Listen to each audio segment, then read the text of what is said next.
Hello and welcome to my channel BEd.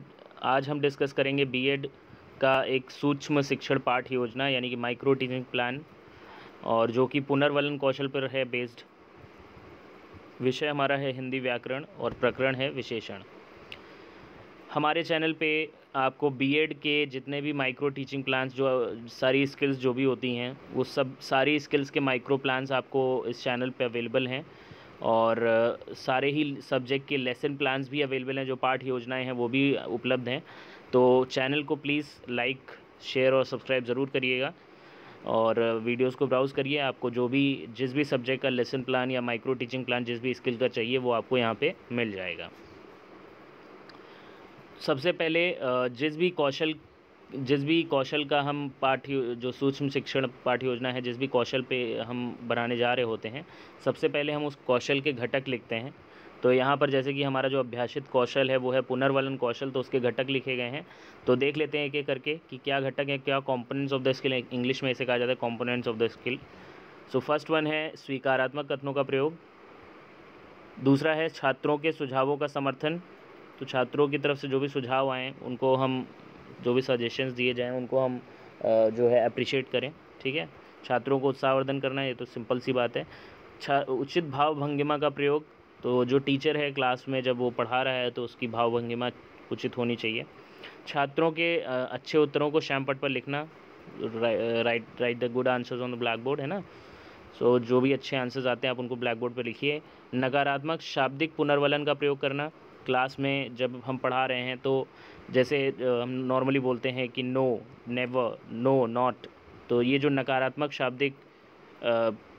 शाब्दिक पुनर्वलन यानी कि बोल के आप जो है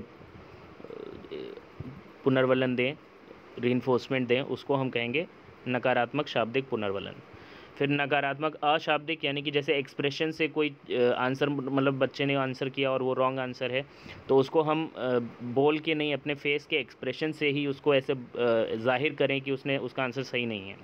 तो वो हो गया नकारात्मक अशाब्दिक पुनर्वलन। लास्ट वन है पुनर्वलन का समुचित प्रयोग। सो वाइल टीचिंग जो रीइंफोर्समेंट है उसका प्रॉपर यूज़ किया जाना चाहिए, पुनर्वलन का प्रॉपर यूज़ किया जाना चाहिए, ये लास्ट पॉइंट हमारा कहता है। अब हम आते हैं अपने मेन पेज पे, जो माइक्रो प्लान है उसका मेन पेज। तो सबसे पहले जो फॉर्मेट होता है उसमें जो एंट्रीज़ होती हैं उनको फिल किया जाता है, जैसे कि दिनांक हो गया, विषय हो गया, चक्र यानी कि जो टाइम पीरियड होता है, ड्यूरेशन होता है प्लान का, कक्षा जिस भी क्लास को हम पढ़ा रहे हैं, 6, 7, 8 जो भी हो, प्रकरण जो हमारा प्रकरण होगा उसको हम अंडरलाइन ज़रूर करेंगे। फिर पाठ या पुनर्पाठ, टीच या रीटीच जो भी है वो हम यहाँ पे उस पर टिक कर देंगे। फिर आता है अभ्यासित कौशल का नाम लिखा जाएगा। उसके बाद हम यहाँ पे 4 कॉलम्स बनाएंगे। विषय वस्तु यानी कि जो टीचिंग पॉइंट है हमारा, छात्र अध्यापक क्रिया यानी कि प्यूपिल टीचर एक्टिविटी, छात्र क्रिया यानी कि स्टूडेंट एक्टिविटी, और घटक यानी कि जो भी कंपोनेंट हम यूज़ कर रहे हैं कहाँ से, यहाँ से। ठीक है, तो उसका नंबर हम यहाँ पे मेंशन करेंगे। तो ये हमारा यहाँ पे विषय वस्तु जो टीचिंग पॉइंट है वो क्या है, विशेषण हम पढ़ाने जा रहे हैं। अब उसी पे बेस्ड हम क्वेश्चंस करेंगे। यहाँ पे प्यूपिल टीचर जो क्वेश्चंस पूछेगा वो लिखे जाएंगे। यहाँ पे छात्र क्रिया में जो स्टूडेंट आंसर देंगे उनके आंसर्स लिखे जाएंगे। और घटक तो बता ही दिया है कि जो भी कंपोनेंट क्वेश्चन पूछते समय हम यूज़ करेंगे उसका नंबर हम यहाँ पे मेंशन करेंगे। तो आपको कम से कम जो है 5 प्रश्न पूछने होते हैं, 5 से 6 प्रश्न पूछने होते हैं। तो इस तरह से हम जो है इसके देखिए टाइप्स को भी यहाँ पे कवर अप किया गया। गुणवाचक विशेषण किसे कहते हैं, संख्यावाचक विशेषण किसे कहते हैं, परिमाणवाचक किसे कहते हैं। तो इस तरह से जो है हमारा प्लान यहाँ पे कंप्लीट हो गया। फिर आता है रेटिंग स्केल।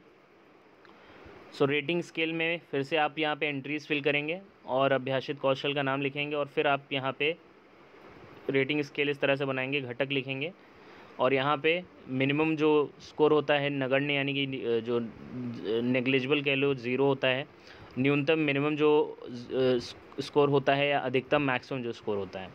तो इस हिसाब से जो भी, जैसे जो फर्स्ट कंपोनेंट है उसका कितना यूज़ किया गया है पढ़ाते समय, उसकी रेटिंग हम यहाँ पे करते हैं 1 से लेके 6 तक। जो कोई हमारा सहपाठी जो होगा वो हमारे लिए हमारी टीचिंग को वॉच करके देख के उसको रेटिंग यहाँ पे कर सकता है। ऐसे ही अलग अलग कंपोनेंट्स को यहाँ पे इस रेटिंग स्केल पे रेट किया जाएगा, ठीक है। और उसी के हिसाब से जो हमारा सहपाठी पर्यवेक्षक होगा वो हमें हमारी जो टीचिंग में जो भी कमियां उसको लगेंगी वो सुझाव नीचे लिख सकता है, ठीक है। So thanks for watching this video, like and subscribe for more plans. आपको किसी भी सब्जेक्ट का लेसन प्लान या माइक्रो प्लान किसी भी स्किल पे चाहिए तो आप मैसेज कर सकते हैं, कमेंट में डाल सकते हैं, और मैं कोशिश करूँगा आपको जल्द से जल्द उपलब्ध कराने के लिए।